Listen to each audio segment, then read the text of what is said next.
জনজাতিকরণের দাবিতে উত্তাল চুতিয়া সমাজ। চুতিয়া সম্প্রদায়ের ন্যায্য দাবিতে গর্জে উঠল শ্রীভূমি শহর। মুখ্যমন্ত্রীকে স্মারকলিপি প্রদান।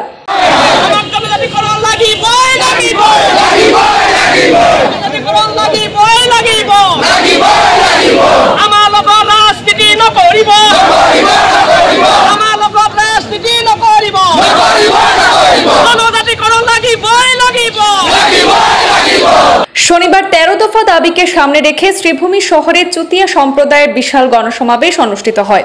বিক্ষোভকারীরা শম্ভুসাগর পার্ক থেকে মিছিল শুরু করে শহরে বিভিন্ন পথ পরিক্রমা করে শেষে শ্রীভূমি জেলায়ুক্তের কার্যালয়ের সামনে গিয়ে বিক্ষোভ সমাবেশে যোগ দেন।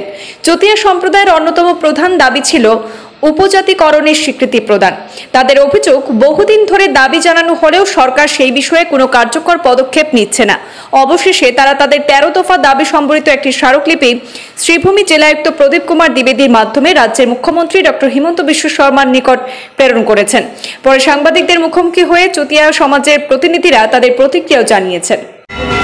চুতিয়া জনগোষ্ঠীর কারণে আমাৰ প্ৰতিবাদী কাৰ্যসূচী আৰম্ভ কৰা হৈছে। গোটেই অসমৰ বিভিন্ন জিলাত আজি এই একেধৰণে পালন কৰা হৈছে। আমাৰ চুতীয়াসকলক জনজাতিকৰণ দিম বুলি চৰকাৰে প্ৰতিশ্ৰুতি দিও আজিলৈকে আমাক চৰকাৰে প্ৰতাৰণা কৰি আছে।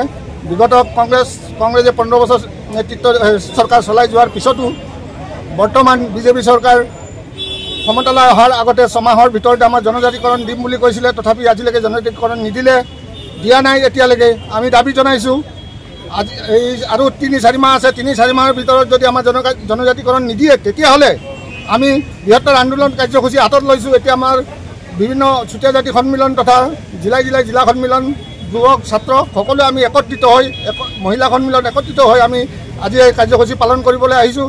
যিহেতু আমাৰ প্ৰাপ্য দাবী, যিহেতু আমাৰ আজি জন্মলগ্নৰ পৰা আমি ভূমিপুত্ৰ চুতীয়া আৰু আমাৰ জনজাতিকৰণ লাগিবই।